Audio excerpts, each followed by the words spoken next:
حدیث شریف میں مضمون ہے قرض نہ لو، زندگی راحت سے گزرے گی، گناہ نہ کرو، موت آسانی سے آئے گی۔ اب دیکھیں شریعت پر چلنے میں دنیا بھی بن جاتی ہے، دین بھی بن جاتا ہے۔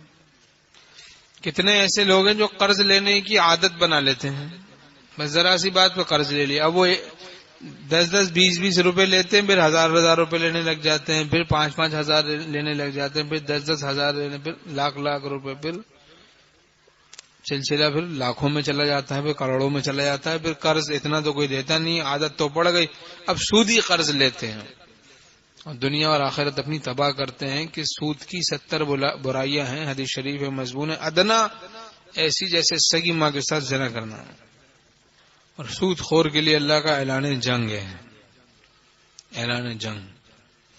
یمحق اللہ الربا ویربی الصدقات، اللہ سود کو مٹاتا ہے، صدقے کو بڑھاتا ہے۔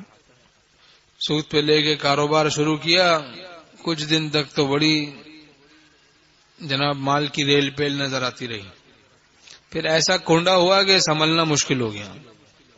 ایسے لوگ ہمیں معلوم ہیں، اتنی ریل پیل مال کی کہ دیکھنے والے رشک کرنے لگے، ارے بھائی یہ تو بڑا عیش میں ہے۔ کچھ دن سود اور گناہ مومن کو راس نہیں آتا، مومن کو گناہ راس نہیں آتا۔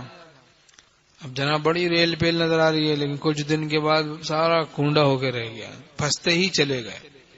خالق کا اعلان جنگ ہے، بڑی طاقت سے ٹکر لینے والا اگر احمق نہیں تو اور کیا ہے۔